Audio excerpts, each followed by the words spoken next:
You're listening to the Greeks Gridiron, live with Ethan Haristodoulou. Hello again, my fellow USFL fans, and welcome back to another edition of the Greeks Gridiron. I am Ethan Haristodoulou, and today we are working through the second half of week number 3, previewing Sunday's games. We got 2 on slate as we work through the North Divisional matchups, emanating live from Ford Field in Detroit, Michigan. Some exciting games to look forward to, so make sure you comment in that comment section down below your thoughts, your opinions, who you think is going to come out winners here in week number 3. And if you haven't checked out my preview for Saturday's games for the South Division, make sure you go ahead and click on that and give that a watch once this video is done and wrapped up. So without further ado, we'll dive right into the thick of things, beginning with the Pittsburgh Maulers taking on the Philadelphia Stars. This game is at 12 p.m. Nice afternoon game on a Sunday. Again, it is coming at you from Ford Field. This game will be on NBC and Peacock for those of you that are looking to watch. You have yourselves a Stars team that is coming off a pretty humbling defeat, I would say, to the Panthers. Offensive line really struggling, and Case Cookus looked pretty hurt coming out of that game by the time things wrapped up, so a little bit concerned there. I don't necessarily know if he's going to miss any game time. I haven't seen anything regarding that. Maybe I missed something. I'm a pretty busy person. I got a lot going on during the week, but I don't think I saw anything regarding Case Cookus. And then you have yourselves a Maulers team that is looking to find their first win of the season, and on top of that, get themselves at least a touchdown on offense, as they have yet to score an offensive touchdown. So 2 teams somewhat in a bad way coming out of week number 2. I would say the Maulers a little bit more so than the Stars. If the Stars want to come out of this game victorious here, I think, 1, you have to be all in on whatever your quarterback decision is here. If it's Case Cookus, 1, you need to be all in on him being able to play, but 2, you need to be confident that he is actually able to play. I like the gutsy performance, but at the same time, it's only week 2 when that was happening, and, live to fight another day. Get yourself out of that game. Don't risk further injury, and I feel like you got the worst case scenario on that final play when he got hit. I don't even want to say hit. He got crushed at the end of that game when he made that final throw. So I say, if it's Case Cookus, just make sure he's ready to roll. And if it's somebody else, play to their strengths and just commit to them. As far as the offensive line, that has got to get sorted out. They let up 4 sacks last week, albeit against a really good Panthers pass rush, but that definitely needs to get sorted out, and you need to get back to running the football. This is one of those things now where we've kind of seen it this year, and it was abundantly clear last year. The Stars are a better team when they have a solid rushing attack. You have Matt Colburn and Darnell Holland, 2 really good running backs who, when they're deployed well, do a pretty good job of dealing damage on the ground running the football. I mean, yeah, you have a tough task going up against a pretty stout Pittsburgh defense. They're only allowing 87 rushing yards a game, 3rd best in the league, but you can't just completely abandon the run the way you did last week. When I was previewing the game between the Panthers and Stars, I remember saying specifically about the Panthers, do not forget about your running game coming off of a really strong passing game the week prior to that. Make sure you stay balanced. And it feels like, yeah, the Panthers went and did that. Clearly, Reggie Corbin had himself a game, but you look at the Stars and they did the complete opposite. They were just all in on the passing game, and I get that. Case Cookus is great, but you need to be balanced if you want to win good football games. And I think going into this game here, you have a pretty tough Pittsburgh defense. You need to make sure you're keeping them as honest as possible with what they're doing so you can really be effective in what you're doing on offense. As for the defense, I feel like at this point in the season now, 2 games in, they feel like a middle-of-the-pack kind of team. They're not great, but they're not necessarily bad either, and that even is reflected in the numbers as well when you look at where they're ranked throughout the league for a handful of statistics. They have yet to notch a single sack, and that's probably their biggest deficiency on defense right now is their pass rush. They don't really bring a ton of pressure, and on top of that, they kind of struggle when it comes to defending the run as well. Luckily, you have a pretty poor offensive line for the Pittsburgh Maulers. They have allowed 6 sacks this season, 2nd most in the USFL. So there is that to work with. And on top of that, the quarterbacks have kind of struggled behind that offensive line. So if you can get some decent pressure here and continue to force those quarterbacks to make the mistakes that they've kind of been doing and just having a hard time dealing with when under pressure, you should be pretty good going into this game here. But ultimately, it remains to be seen if that defense is even capable of doing that at this point. As for the Maulers, I have a few questions for them. who is starting at quarterback at this point? Are we going to see Troy Williams? Are we going to maybe see Connor Sampson? Is it Carson Strong again? I don't really know what to make of with this quarterback room right now, but it's clearly struggling. And while you can shoulder the blame on the quarterbacks, partly, you got to look at that offensive line like I was just talking about when I was mentioning the defense for the Stars. It has not been great, and they've got to get it going up front. And honestly, and that's in both the passing game and in the running game, because they haven't really been impressive in the run as well. They're not really opening up too many exciting looking lanes for these running backs to jet through. They're averaging 3.7 yards per carry on the ground, which is second worst in the league right now. They've got to be more aggressive up front, and something has got to change in both the pass protection and when it comes to run blocking. They have got to get better at picking up their guys and trying to get downfield as well to really help out their running backs, because the offense for the Maulers has just been absolutely miserable to watch, and the numbers don't lie. They do not lie. They're awful on third down. They're terrible when it comes to throwing the football, pass protection, everything. You name it, they are not good at it. They have got to sort something out there.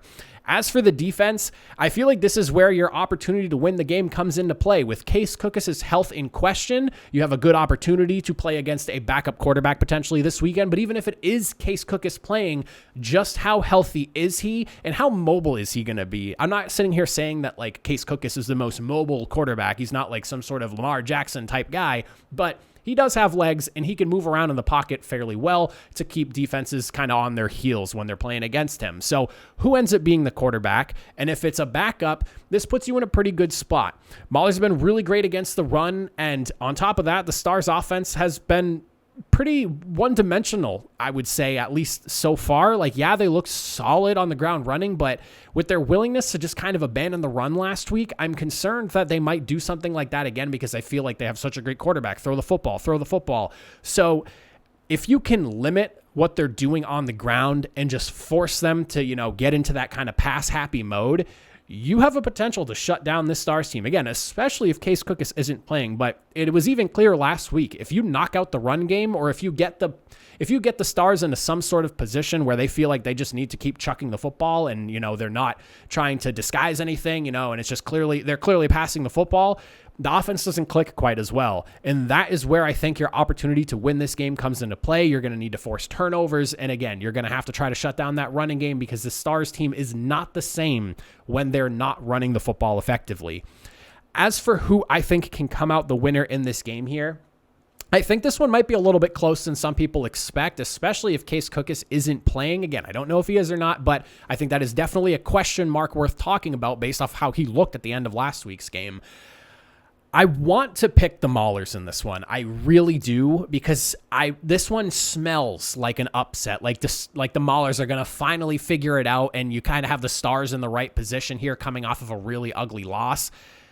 But I'm going to go with the Stars picking up the victory in this one here. I just think that they are a better team all around, and even if Case Cookis doesn't end up in the lineup, I almost feel like that might benefit you going into this game here. You'll be able to play more towards the run because it's not your starting quarterback, and you don't want to put too much weight on their shoulders, whoever it ends up being.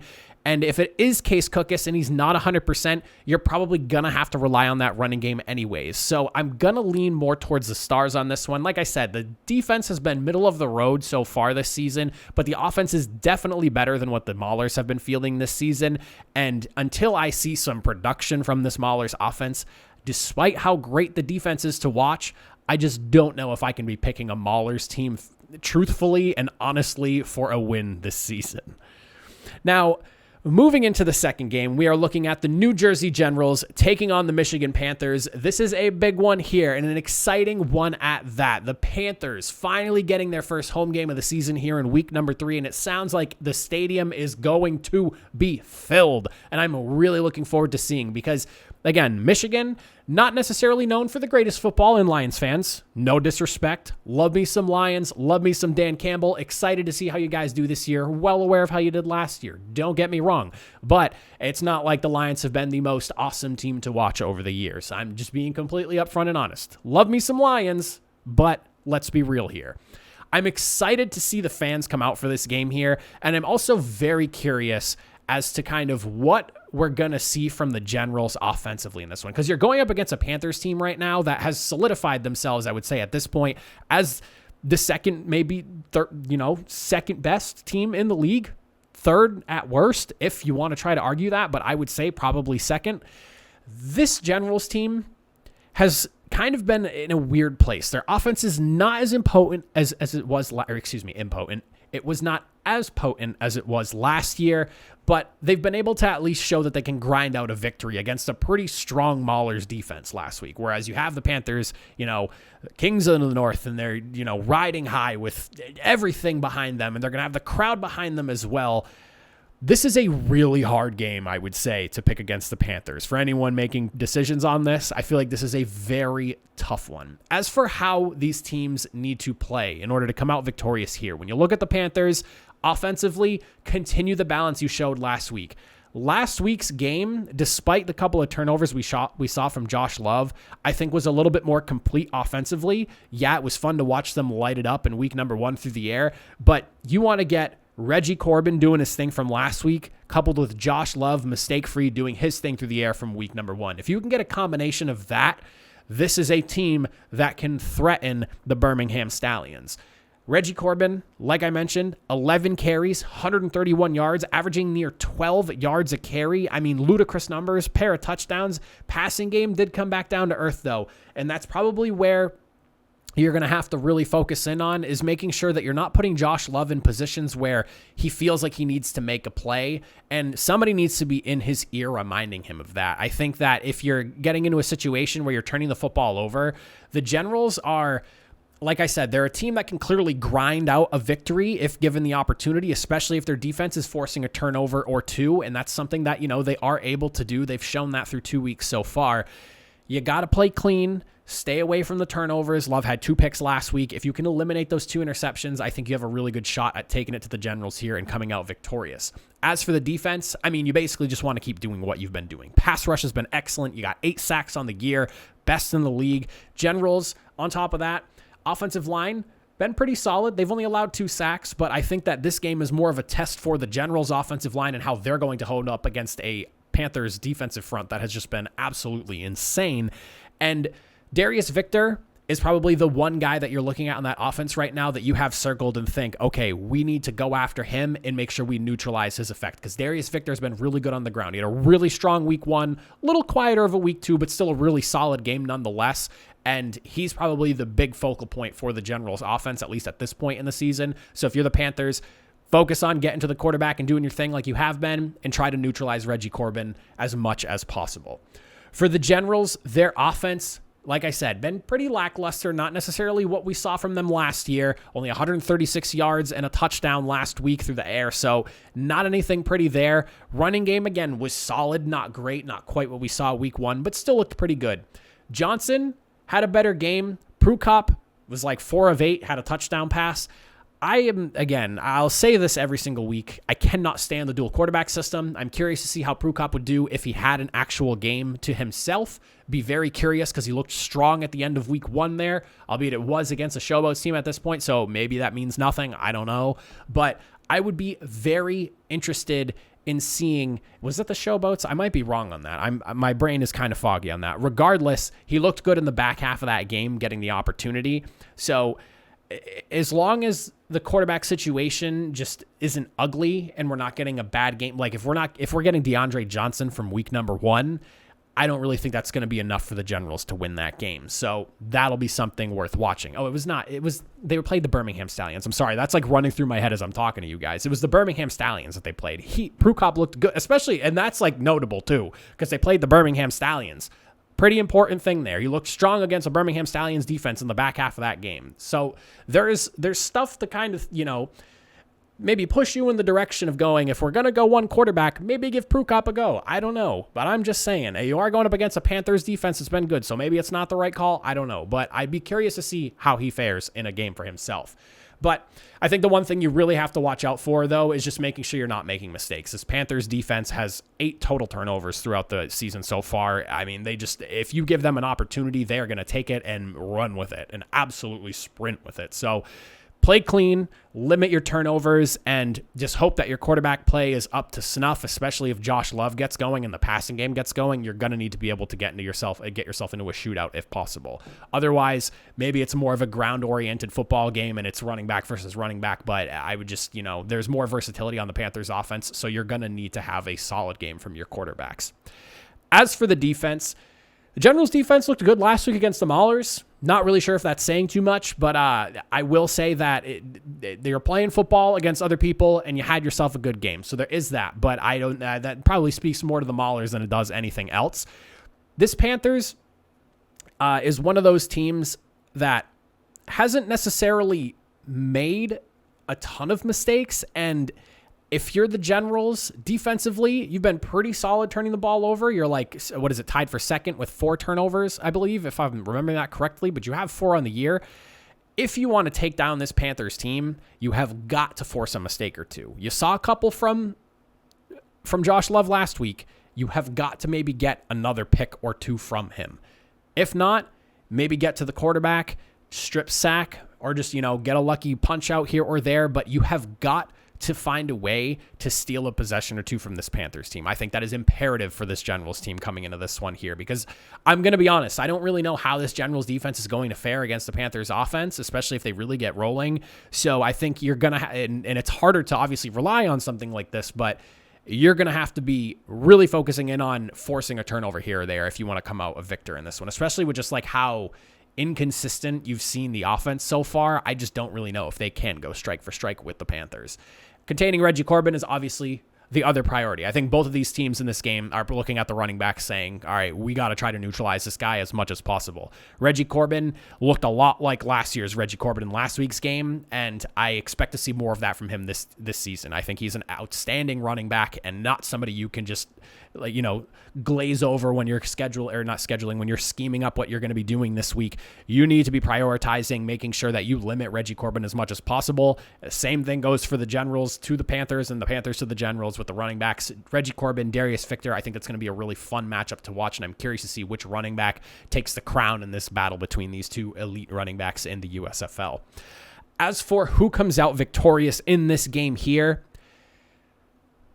I still have not seen enough from this Generals offense to truly believe in them, so I think I'm going to go ahead and side with the Panthers on this one here. I think they're kings of the North, at least for the time being. I think it might take a little bit for this Generals offense to really find its footing, and maybe last week was the start of that, but it also took some pretty good play from their defense to put them in that position. I'm curious to see how this game plays out, because I think this game is more of a test for the Generals than it is the Panthers, whereas the Panthers have kind of proven themselves at this point. The Panthers want to come away with a victory in this one, mainly because you want to be riding high going up against the Stallions next week, whereas the Generals here are trying to find their footing, and if you want to feel like you have a legit chance in the North, you want to come away with a victory over a team like the Panthers, especially with how hot they are right now. So I like the Panthers. I have them winning 26-20. Solid game. I definitely expect, the Generals to find a way to score maybe a touchdown or 2, kick a couple of field goals, but I think ultimately just the offense of the Panthers is probably going to be a little too much. And when you're looking at 26-20, I'm thinking the Panthers are probably leading fairly comfortably, and you're looking at a late touchdown as they kind of ease up towards the end of the game, and that's what gets you to that 26-20. I feel like the scoreline might be a little bit closer than the game actually ends up being. But that is how I'm looking at week number 3's games. Again, if you haven't checked out my Saturday predictions, make sure you go check out that video right now. But that is it for me. If you made it to the end of the video, I appreciate you for watching. I will see you all in the next video. Power rankings come out on Monday, as they have every single week, so make sure you tune in for that. But I'll catch you all next time. Have a good one.